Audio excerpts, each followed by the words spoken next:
भक्तों, जय श्री कृष्ण। राधे राधे। आज मैं आप लोगों को गोवर्धन पूजा संबंधित संपूर्ण जानकारी बताऊंगा और इस वीडियो में बताऊंगा कि गोवर्धन पूजा के दिन हमें गौ माता को क्या खिलाने से हमारे घर में धन की प्राप्ति होती है तथा गोवर्धन पूजा संबंधी संपूर्ण जानकारी इस वीडियो में बताऊंगा। अपना कम से कम 8 से 10 मिनट का बहुमूल्य समय जरूर दें, फिर आपको समझ में आ जाएगा कि हमें जो है गोवर्धन पूजा क्यों करनी चाहिए और हमें गौ माता को इस दिन अंकुर क्यों खिलाना चाहिए। वीडियो को ध्यान से देखना, वास्तुशास्त्र ज्ञान चैनल में बने रहना। आपको संपूर्ण जानकारी इसी चैनल में प्राप्त होगी। भक्तों, इस बार दिवाली की तिथि की वजह से गोवर्धन पूजा की तारीख को लेकर कंफ्यूजन बना हुआ है और लोगों में असमंजस है कि गोवर्धन पूजा 21 अक्टूबर मंगलवार को मनाई जाएगी या फिर 22 अक्टूबर बुधवार को। ऐसे में भक्तों, सबसे पहले जानते हैं गोवर्धन पूजा कब है 2025 में और गोवर्धन पूजा का शुभ मुहूर्त क्या है। हर साल कार्तिक माह के शुक्ल पक्ष की प्रतिपदा तिथि के दिन गोवर्धन पूजा होती है और इस दिन घरों में गोबर से गोवर्धन पर्वत यानी गिरिराज जी महाराज बनाए जाते हैं। फिर उनका विधि विधान से पूजन होता है। ये पर्व दिवाली के अगले दिन अमावस्या तिथि समाप्त होने के बाद प्रतिपदा तिथि में मनाया जाता है। वैदिक पंचांग के अनुसार उदया प्रतिपदा तिथि 22 अक्टूबर को मान्य रहेगी, इसलिए गोवर्धन पूजा का त्योहार भी इसी दिन मनाना उत्तम रहेगा। हिंदू पंचांग के अनुसार कार्तिक शुक्ल पक्ष प्रतिपदा तिथि की शुरुआत 21 अक्टूबर को शाम 5:54 से प्रारंभ होगी और 22 अक्टूबर को रात 8:16 पर समाप्त होगी।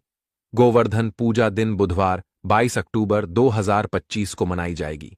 22 अक्टूबर को सुबह 6:25 से शुरू होकर सुबह 8:40 तक आप पूजा कर सकती हैं। वहीं शाम को 3:22 से शुरू होकर 5:45 तक इस पूजा को करने का शुभ मुहूर्त रहेगा। देखो भक्तों, गोवर्धन पूजा के दिन भगवान श्री कृष्ण और गोवर्धन पर्वत और गायों की पूजा की जाती है। गोवर्धन पूजा में अन्नकूट का भी बहुत ही महत्व है। जी हां, गोवर्धन पूजा में अन्नकूट का बहुत बड़ा महत्व है। अन्नकूट का भोग भी सामर्थ्य अनुसार जरूर लगाना चाहिए। कहीं कहीं लोग मूंग दाल और बाजरे को मिलाकर खिचड़ी बनाते हैं, तो कहीं कहीं अन्नकूट में भगवान श्री कृष्ण को 56 भोग का प्रसाद भी लगाया जाता है। इस प्रक्रिया को अन्नकूट कहा जाता है। भक्तों, आइए जानते हैं गोवर्धन पूजा पर चढ़ाए जाने वाले अन्नकूट प्रसाद का 56 भोग के बारे में, अर्थात इसका क्या महत्व है। अगर आज की वीडियो आप मिस करते हैं तो फिर सारी जिंदगी आप इस प्रकार की जानकारी को पाने से वंचित रह जाएंगे, क्योंकि कोई भी आपको यूट्यूब में इतने विस्तार से नहीं बताएगा जितना आज हम यानी वास्तुशास्त्र ज्ञान चैनल आप लोगों को विस्तार से बताएगा। देखिए, आइए जानते हैं अन्नकूट अर्थात नाम से ही स्पष्ट है अन्नकूट। जैसे इसके नाम से लगता है कि यह बहुत सारे अनाजों का मिश्रण होता है। तरह तरह के पकवानों से भगवान की पूजा की जाती है। इस प्रसाद को अलग अलग बांटने की बजाय इकट्ठा बांटा जाता है। इस मिश्रण का स्वाद निराला होता है। भगवान ने इस अन्नकूट के प्रसाद में कई सारी सब्जियां मिलाकर देखिए। भगवान का इस प्रकार का जो प्रसाद है, इसमें कई प्रकार की सब्जियां मिलाकर आप मिक्स कर सकते हैं। जैसे खड़ी है, चावल है, पूरी है, रोटी है, मूंग की खिचड़ी है, बाजरा है, हलवा है। सामर्थ्य के अनुसार जो भी आपसे बने भगवान के प्रसाद में इस प्रकार की चीजों को मिलाकर भगवान को भोग लगा सकते हैं। आइए जानते हैं अन्नकूट की कथा की शुरुआत। तो कुछ कथाओं में इस प्रसाद के बारे में कहा गया है कि जब भगवान कृष्ण ने देवराज इंद्र के घमंड को चूर करते हुए गोवर्धन पर्वत की पूजा की और इंद्र ने गुस्से में बहुत ही ज्यादा वर्षा की, तब भगवान श्री कृष्ण ने सभी वृंदावन वासियों को लेकर गोवर्धन पर्वत के नीचे आ गए थे और इसी पर्वत के नीचे लगातार 7 दिन बिताए थे। इस दौरान सभी ने अपने साथ लाए हुए जो खाद्य सामग्री, जितने भी वहां के रहने वाले लोग थे, सभी ने खाद्य सामग्री लाई और दोनों को मिलाकर बांटकर आपस में खाया। इसका स्वाद इतना ज्यादा अद्भुत था कि इसे खाने के लिए स्वयं भगवान कृष्ण ललचा गए थे। बाद में वह अन्नकूट प्रसाद के रूप में गोवर्धन पर्वत को भोग लगाकर खाया जाने लगा। खुद भगवान कृष्ण ने सुप्रिय प्रसाद का हर वर्ष गोवर्धन पूजा करके भोग लगाकर अन्नकूट उत्सव मनाने की आज्ञा दी। दोस्तों, वास्तुशास्त्र ज्ञान चैनल के इस वीडियो में जानते हैं कि गोवर्धन पूजा किस प्रकार से की जाए। भक्तों, अब आप लोगों को अन्नकूट के बारे में जानकारी प्राप्त हो गई है। अब गोवर्धन पर्वत की किस प्रकार से पूजा की जाए। तो गोवर्धन पूजा करने के लिए आपको सबसे पहले घर के आंगन में गोबर से गोवर्धन का चित्र बनाएं। इसके बाद रोली, चावल, खील बताशे, जल, दूध, पान, केसर, फूल और दीपक जलाकर गोवर्धन भगवान की पूजा करें। कहा जाता है कि इस दिन विधि विधान से सच्चे दिल से गोवर्धन भगवान की पूजा करने से साल भर भगवान श्री कृष्ण की कृपा बनी रहती है। चलिए इस वीडियो में आप लोगों को गोवर्धन पर्वत से जुड़ी हुई संपूर्ण जानकारी बताऊंगा। दोस्तों, इस वीडियो में आप लोगों को बताऊंगा कि हम जो है गोवर्धन पर्वत की पूजा क्यों करते हैं।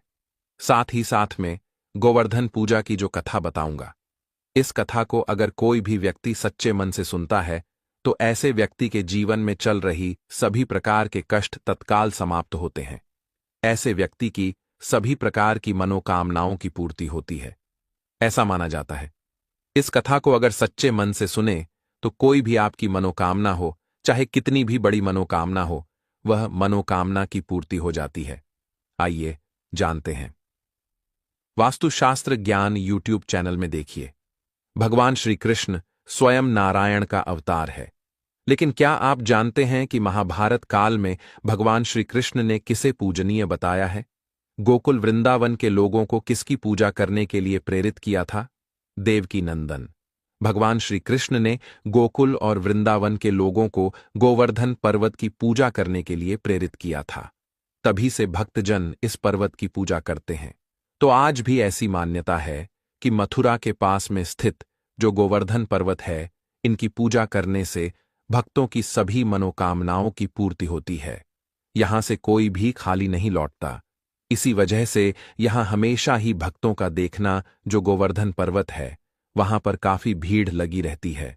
तो आइए इस वीडियो में जानते हैं वास्तव में हम जो गोवर्धन पूजा किस प्रकार से घर में निर्मित करते हैं।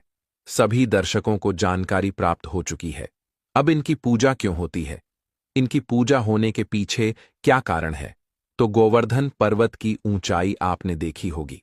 आज से काफी पहले काफी दिखाई देते थे, लेकिन हजारों साल पहले यह बहुत ही ऊंचा था, विशाल पर्वत था, और इस पर्वत की ऊंचाई लगातार घटती जा रही है। इस संबंध में शास्त्रों में एक कथा बताई है। इस कथा के अनुसार गोवर्धन पर्वत को तिल तिल करके घटने के लिए एक रस्सी ने श्राप दिया था। श्री कृष्ण ने गोवर्धन पर्वत को भगवान का रूप बताया है और उसी की पूजा करने के लिए सभी को प्रेरित किया था। आज भी गोवर्धन पर्वत चमत्कारिक रूप से, पूर्ण रूप से, चमत्कारिक रूप से भरा हुआ है। सभी प्रकार के लोगों की इच्छा को पूर्ण करता है। गोवर्धन पर्वत की परिक्रमा करने वाले हर व्यक्ति को जीवन में कभी भी पैसों की कमी नहीं होती। साथ ही साथ गोवर्धन पूजा करने वाले लोगों को भी पैसों की कमी नहीं होती, ऐसा माना जाता है। महाभारत काल में गोवर्धन पर्वत की ऊंचाई करीब 300 मीटर थी, जबकि वर्तमान में यह पर्वत करीब 30 मीटर ऊंचा ही रह गया है। गोवर्धन पर्वत की ऊंचाई लगातार घटती जा रही है। इस संबंध में गर्ग संहिता में एक कथा बताई है।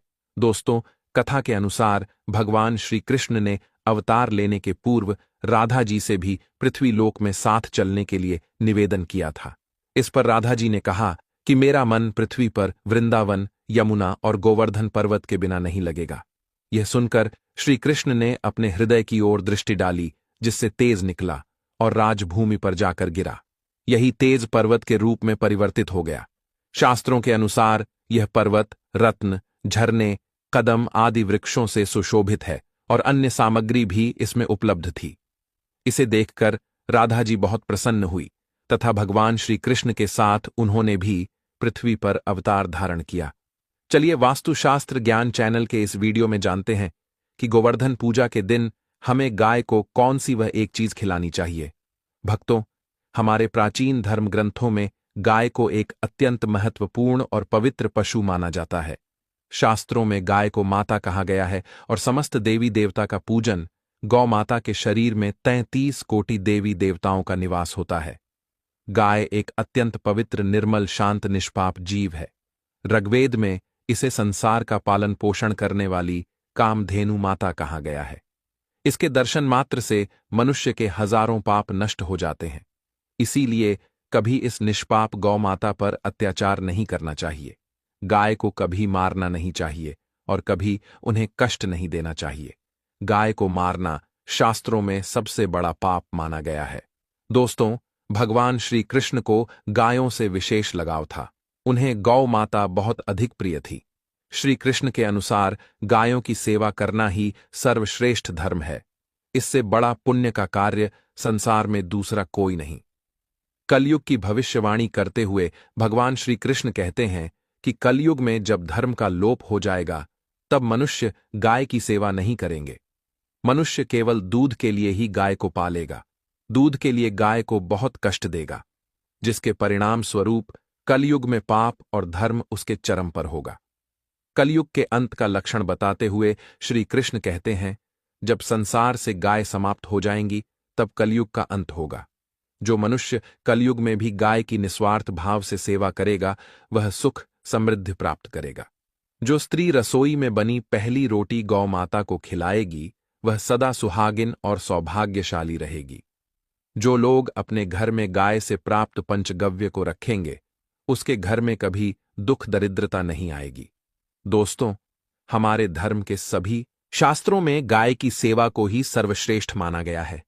जो व्यक्ति प्रतिदिन किसी न किसी तरह से गौ माता की सेवा करता है वह सबसे अधिक पुण्यवान बन जाता है। गांव में तो मनुष्य को गाय की सेवा करने का अवसर प्राप्त होता है, लेकिन शहरों में गाय के दर्शन आसानी से नहीं हो पाते हैं। इसीलिए मनुष्य को गौशाला में जाकर गाय की सेवा करनी चाहिए अथवा गौशाला के लिए दान धर्म करने चाहिए। इसके अलावा आप अपने घर में ही गौ माता की मूर्ति रखकर उनकी पूजा जरूर करें। इससे भी माता कामधेनु का आशीर्वाद प्राप्त होता है। शास्त्रों में गौ माता को मां लक्ष्मी का रूप माना गया है, इसीलिए उनकी पूजा करने से दरिद्रता दूर होती है। प्राचीन काल से ही गौ माता की सेवा और संरक्षण करने की परंपरा चली आ रही है। कई आरसी मुनि अपनी कुटिया में गायों का पालन करते थे तथा राजा महाराज गायों का दान करते थे। गायों के दान को सबसे बड़ा दान कहा गया है। गाय का दान करने से सभी जन्मों के पाप नष्ट हो जाते हैं और मनुष्य को मोक्ष की प्राप्ति होती है। आज हम आपको गौ माता के संबंध में बहुत ही महत्वपूर्ण बातें बताने जा रहे हैं। गाय की पूजा कैसे करनी चाहिए, गाय को कौन सी चीजें खिलाने से कौन सा फल मिलता है तथा गाय के किस अंग को स्पर्श करने से दरिद्रता दूर होती है आदि के बारे में हमारे शास्त्रों में बहुत ही महत्वपूर्ण ज्ञान दिया गया है। हमारी अत्यंत पूजनीय गौ माता के बारे में आप सभी को यह बात अवश्य जान लेनी चाहिए। इससे आपके जीवन से सभी प्रकार के कष्ट दूर होंगे।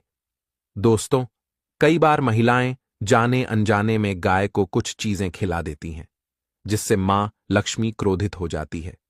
शास्त्रों में कहा गया है कि यह चीजें गाय को कभी नहीं खिलानी चाहिए। इससे मनुष्य के जीवन में दुर्भाग्य आता है और उसे किसी भी कार्य में सफलता नहीं मिलती है। तो चलिए जान लेते हैं गौ माता के विषय में महत्वपूर्ण नियम। सबसे पहली बात है दोस्तों, गौ माता के दर्शन करना बहुत शुभ होता है। शास्त्र कहते हैं रोज सुबह गाय के दर्शन होने से पुण्य की प्राप्ति होती है और सुबह गोबर के दर्शन होने से लक्ष्मी की प्राप्ति होती है। अगर किसी महत्वपूर्ण कार्य के लिए जा रहे हैं और अचानक ही गौ माता आपके रास्ते में आ जाती है तो वह कार्य निश्चित ही सफल हो जाता है। किसी भी यात्रा पर निकलते समय अगर गौ माता के दर्शन हो जाए तो वह यात्रा सुखपूर्वक पूर्ण हो जाती है, इसमें संशय नहीं है।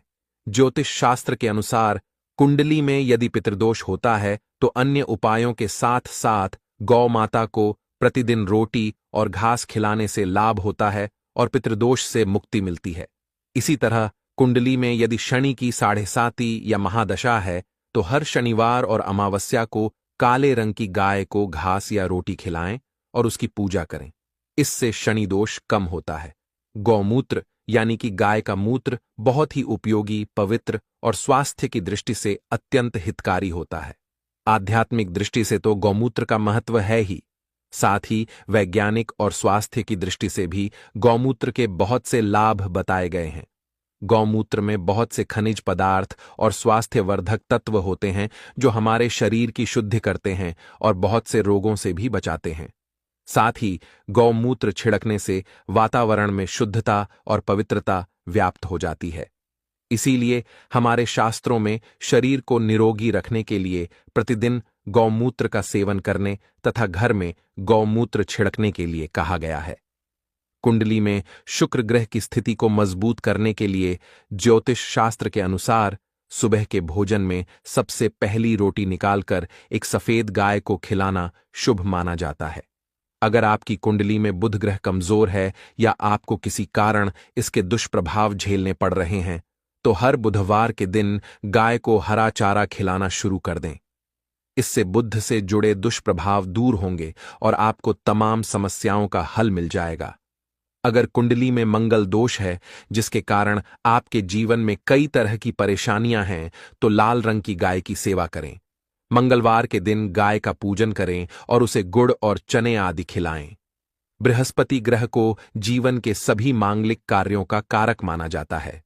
ऐसे में अगर किसी व्यक्ति के जीवन में विवाह आदि मांगलिक कार्यों में विघ्न निर्माण हो रहे हैं, तो उन लोगों को कुंडली में बृहस्पति ग्रह की स्थिति को मजबूत करने के लिए रोटी पर गुड़ और चने रखकर गाय को खिला देना चाहिए।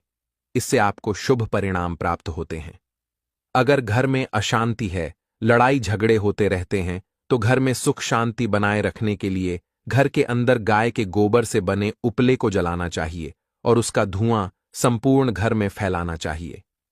इससे घर की नकारात्मक ऊर्जा नष्ट होती है और सकारात्मक ऊर्जा में वृद्धि होती है। गाय के दूध, दही, घी, गोबर और गौमूत्र से बनने वाले मिश्रण को पंचगव्य कहते हैं। पंचगव्य को पापनाशक कहा जाता है और हिंदुओं की धार्मिक विधि प्रायश्चित करने में इसका उपयोग किया जाता है। पंचगव्य को बनाने वाली सभी वस्तुएं अत्यंत उपयोगी होती हैं, जो स्वास्थ्य के लिए लाभदायक तो हैं ही, साथ ही औषधीय गुणों से भरपूर हैं। दोस्तों, अगर आपके द्वार पर गौ माता आती है तो उसे बिना रोटी खिलाए जाने मत देना, नहीं तो आपको दुर्भाग्य का सामना करना पड़ेगा, क्योंकि जिसके द्वार से गाय बिना कुछ प्राप्त किए लौट जाती है, उसके घर से लक्ष्मी भी चली जाती है। प्रत्येक स्त्री को प्रतिदिन गाय के लिए एक रोटी बनानी चाहिए और प्रेम से गौ माता को खिलानी चाहिए। इससे गौ माता का आशीर्वाद प्राप्त होता है और मन की इच्छाएं पूर्ण होती हैं। कुछ लोग गौ माता को बासी भोजन अथवा जूठन खिला देते हैं। इसे शास्त्रों में पाप माना गया है। गाय एक शाकाहारी और पवित्र पशु है, इसीलिए गाय के भोजन में कभी मांस, अंडे आदि चीजें नहीं डालनी चाहिए। ऐसा करने से महापाप लगता है। यदि आपकी कुंडली में चंद्र दोष है और जिसके कारण लगातार परेशानी उठानी पड़ रही है, तो आप यह एक उपाय जरूर करें। रोटी पर सफेद मक्खन, नमक और घी लगाकर गौ माता को खिला दें। यदि शनि दोष है तो आटे में थोड़े काले तिल मिलाकर रोटी बनाकर गौ माता को खिला दें। इससे शनि दोष समाप्त होता है। मंगल दोष को दूर करने के लिए रोटी पर हल्दी लगाकर गाय को खिलाना चाहिए। अगर घर में धन की समस्या है तो गुरुवार के दिन गाय को केले का फल खिलाना चाहिए। इससे दरिद्रता दूर होती है। दोस्तों, गौ माता के पीठ पर एक उभरा हुआ को कुकुबड़ होता है। उस कुबड़ में सूर्य केतु होते हैं। जब भी आपके द्वार पर गौ माता पधारें, आप इस कुबड़ को एक बार जरूर स्पर्श करें। इससे आपके जीवन से सभी दुखों का अंत होगा और धन संपत्ति की प्राप्ति होगी। शास्त्रों में कहा गया है, जो मनुष्य तन मन धन से गौ माता की सेवा करता है, वह मृत्यु के बाद वैतरणी नदी को गौ माता की पूंछ पकड़कर पार कर लेता है। उस व्यक्ति की अकाल मृत्यु नहीं होती है और उसे मोक्ष की प्राप्ति होती है। जिस व्यक्ति के भाग्य की रेखा सोई हुई है, अगर वह व्यक्ति अपनी हथेली पर गुड़ रखकर गौ माता की जीभ से चटाता है, तो उसकी सोई हुई भाग्य रेखा खुल जाती है और उसका दुर्भाग्य सौभाग्य में परिवर्तित हो जाता है। अगर आपके घर में मंदिर है और आप भगवान की पूजा करते हैं तो इस वीडियो को ध्यान से देखें। आजकल लगभग हर घर में एक मंदिर होता है, लेकिन क्या आपको यह पता है कि घर के मंदिर में क्या चीजें रखनी चाहिए और कौन सी चीजें नहीं रखनी चाहिए? आज हम आपको उन 5 चीजों के बारे में बताएंगे जिन्हें आपको कभी भी अपने घर के मंदिर में नहीं रखना चाहिए। इन बातों का पालन करके आप घर में सुख, शांति और समृद्धि सुनिश्चित कर सकते हैं। साथ ही माता लक्ष्मी का आशीर्वाद भी सदा बना रहेगा। बहुत से लोग घर के मंदिर में गलत चीजें रखते हैं जो घर में समस्याओं और दुखों का कारण बन सकती हैं। कुछ लोग मंदिर के सामने गलत कार्य करते हैं जिससे उनका घर बर्बाद हो सकता है। यह एक ऐसी गुप्त जानकारी है जो ज्यादातर लोगों को नहीं होती, लेकिन जिनके पास यह जानकारी होती है उनके घर में हमेशा सुख और समृद्धि बनी रहती है। अगर आप यह वीडियो पूरा देखेंगे तो आपको माता लक्ष्मी का आशीर्वाद हमेशा के लिए मिलेगा। कृपया ध्यान से इस वीडियो को देखिए और अपने परिवार के साथ इसे साझा करें ताकि आप किसी भी प्रकार की समस्याओं से बच सकें। ध्यान रखें, अगर आपने इस वीडियो को न देखा तो आपके घर में दुख और गरीबी का सामना हो सकता है। यह जानकारी बहुत महत्वपूर्ण है, इसलिए इसे हल्के में न लें। आपके घर में सुख, शांति और समृद्धि बनी रहे, इसके लिए यह वीडियो जरूर देखें। घर की बर्बादी होने से पहले और परिवार बर्बाद होने से पहले ही बच जाएंगे। आज भी भारत में कई लोग हैं जिन्होंने अभी तक घर के मंदिर से यह 3 चीजें हटाई नहीं हैं, और कुछ लोग ऐसे भी हैं जिन्होंने अपना मंदिर बेडरूम में बना रखा है। इस स्थिति में कई पति पत्नी ऐसे होते हैं जो बेडरूम में अपने मंदिर और बेडरूम में ही एक साथ रहते हैं, खाते हैं और सोते हैं। जरा सोचिए, अगर आपके बेडरूम में भगवान का मंदिर है और आप मंदिर के सामने ही गलत हरकतें करना शुरू कर देते हैं तो यह बहुत गलत है। हम आपसे हाथ जोड़कर निवेदन करते हैं कि कभी भी अपने बेडरूम में मंदिर न बनाएं। हम ये नहीं कह रहे कि पति पत्नी को संबंध नहीं बनाना चाहिए, बल्कि हम यह कह रहे हैं कि संबंध बनाने का स्थान और पूजा घर अलग अलग होना चाहिए। भारत में शायद ही कोई ऐसा घर होगा जिसमें पूजा घर नहीं होता है, और पूजा घर वह स्थान है जहां घर में सकारात्मक ऊर्जा का संचार होता है। आपका पूजा घर वास्तु के अनुसार सही तरीके से बनाना चाहिए ताकि वह घर में सकारात्मक ऊर्जा का संचार कर सके। बहुत से लोग पूजा घर में भगवान की मूर्तियां रखते हैं, लेकिन साथ ही ऐसी चीजें भी रख देते हैं जो घर की तरक्की के बजाय उसे नीचे खींच ले आती हैं। कई बार लोग वास्तुशास्त्र को हल्के में ले लेते हैं और घर में चीजों को सही स्थान पर नहीं रखते। आजकल जो महिलाएं हमारे घर में नई बहू बनकर आती हैं, उन्हें वास्तुशास्त्र का सही ज्ञान नहीं होता है और न ही वे जानती हैं कि मंदिर में क्या रखना चाहिए और क्या नहीं। मंदिर के सामने गलत हरकतें बिल्कुल भी नहीं करनी चाहिए। इसलिए नई महिलाएं और पुरुषों को इन महत्वपूर्ण बातों का ज्ञान होना चाहिए ताकि वे घर के मंदिर को सही तरीके से इस्तेमाल कर सकें और घर में सुख शांति बनी रहे। जैसे कोई महिला किचन में खाना बना रही होती है तो पुरुष संभोग के लिए रसोई में चला जाता है, जबकि ऐसा करना उचित नहीं है, और महिलाएं भी अपने पति को मना नहीं करती हैं। आधुनिक समय में कई बार पति पत्नी का किचन बेडरूम बन जाता है और इस स्थिति का पता ही नहीं चलता। जब घर बर्बाद होने लगता है तब समझ आता है कि क्या गलत था। अगर आपके घर में ऐसी महिला है तो यह स्थिति आपको घुट घुट कर जीने पर मजबूर कर सकती है। आजकल आधुनिक समय में ऐसा हो चुका है कि घर की महिलाएं जिस तरीके से अपने कपड़े बदलती हैं, ठीक उसी तरीके से अलग अलग चीजों में समय बिताने लगी हैं। आपको बताने का तो मन नहीं कर रहा, पर सच यही है कि आजकल महिलाएं बहुत बदल चुकी हैं।